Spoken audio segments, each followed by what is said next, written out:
अस्सलाम वालेकुम and welcome to हिफ्ज़ास graphics. हम पढ़े थे अडोब इलस्ट्रेटर के टूल्स। आज के हमारे टूल्स हैं scale tool, share tool and reshape tool.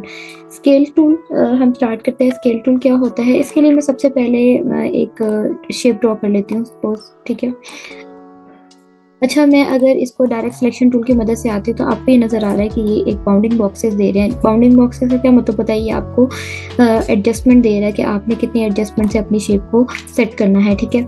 उसके अलावा आपके पास यहाँ विंडोज़ में जाकर भी आपके पास नेविगेशन और पैरेलल में जाकर भी आपके पास आ जाता है। आपने अगर बाउंडिंग बॉक्सेस देने हैं तो दे सकते हैं, ठीक है।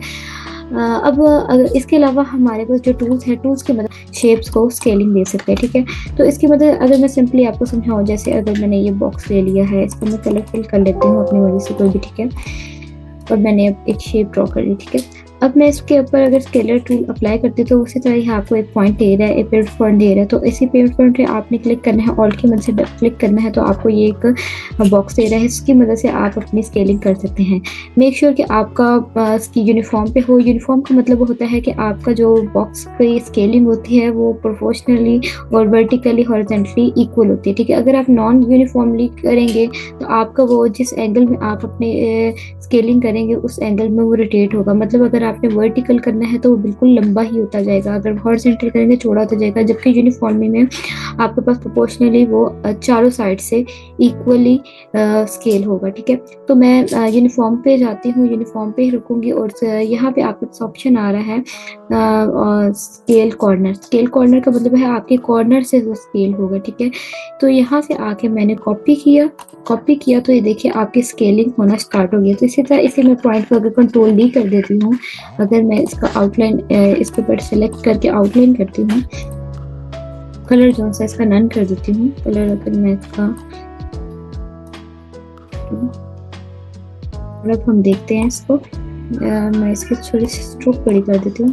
तो ये देखिए उसने आपके स्केलिंग जिस एंगल में आपने स्केलिंग की थी उस स्केलिंग से उसने मूव रोटेट करना शुरू किया। आपका सेंटर पॉइंट आपका सेंटर में था, आपका जो पिवट पॉइंट था आपका सेंटर में था, तो इस लिहाज से उसने स्केलिंग सेंटर से स्टार्ट कर दिया, ठीक है। तो अब हम अपने कैनवस से स्टार्ट करें ताकि आपको सही तरीके से समझ आ सके। मैं इसको क्रॉस करती हूँ, कंट्रोल 0 करती हूँ, अपने पूरे कैनवस पे चलती हूँ। यहाँ पे सबसे पहले मैं एक बॉक्स बना लेती हूँ।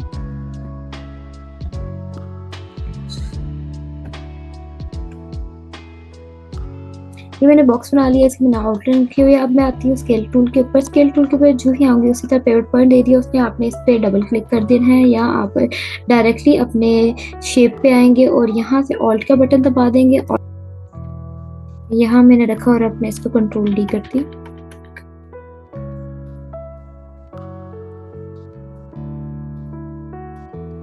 तो ये एक बहुत ही अच्छा सा इन्होंने बैकग्राउंड बना के दे दिया। इसकी मदद से आप अपनी मर्जी से कोई भी बैकग्राउंड वगैरह बना के दे सकते हैं, ठीक है।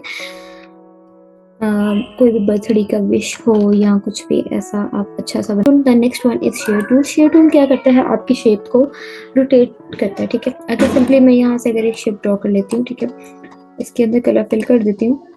उसी तरह ही मैं जो ही अपने शेड पे टूल पे जाऊंगी, इस पे पिवट पॉइंट दे दिया, इसके ऊपर डबल क्लिक करेंगे ऑल्ट की मदद से, तो ये आपको एक पॉइंट दे रहा है, ठीक है। ये देखिए मैंने उसका जो एंगल था उसने डायरेक्टली दिया था। तो अगर मैं इसको एंगल अपने लिहाज से जितना आपने एंगल देना हो उसके लिहाज से आप दे सकते हैं, ठीक है।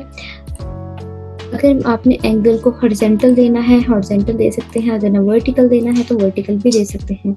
उसके अलावा आप मैनुअली भी इसकी रोटेशन कर सकते हैं, कॉपी भी कर सकते हैं और इसको शेप डायरेक्टली भी दे सकते हैं, ठीक है। अगर मैं डायरेक्टली जाती हूँ अपनी शेप ड्रॉ कर ली है, ठीक है, अपने शेप के ऊपर आती हूँ, डायरेक्टली मैं आती हूँ अपने शेयर टूल के ऊपर। शेयर टूल के ऊपर आऊंगी, उसी तरह पिवट पॉइंट दे दिया आपने, डायरेक्टली आप यहाँ पे इस जिस एंगल में आपने इसे रोटेट करना है आप इसे रोटेट कर सकते हैं। कंट्रोल प्लस कर लेते हैं ताकि आपको सही तरीके से, आपने इसके कॉर्नर से थोड़ा सा हल्का हल्का सा रोटेट करना है, जिस एंगल में आपने रोटेट करना है आप कर सकते हैं, ठीक है। तो ये देखिए बहुत मजे का उसने रोटेशन स्टार्ट कर दिया। ये ज्यादातर यूज होता है आपके टेक्स्ट के ऊपर। यहाँ से अगर टेक्स्ट ले लेते हैं, सिंपली मैंने एक टेक्स्ट ले लिया, ठीक है, और अब मैं इसको डायरेक्ट लूट की मदद से ही जिस रोटेशन में आपने रोटेट करना है आप रोटेट कर सकते हैं।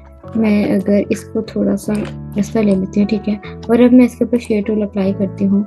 उसने इसी तरह पिवट पॉइंट आपने जहाँ भी रखना है रख सकते हैं। मैं अपना मिड में ही रख रही हूँ, ठीक है। मिड में रख के आप इसको रोटेट कर सकते हैं जिस एंगल में आपको रोटेट करना है। जैसे बहुत मज़े से इसने रोटेशन स्टार्ट कर दी है, तो ये आप ज़्यादातर अपनी टाइपोग्राफी में यूज़ कर सकते हैं, ठीक है।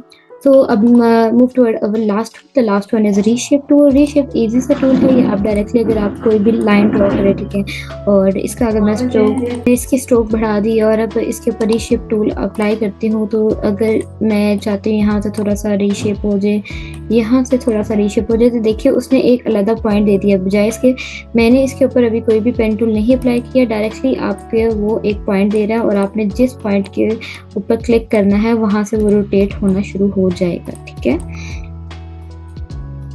डायरेक्ट सिलेक्शन टूल जिस तरह आपका होता है ये भी उसी तरह ही यूज हो जाएगा, ठीक है।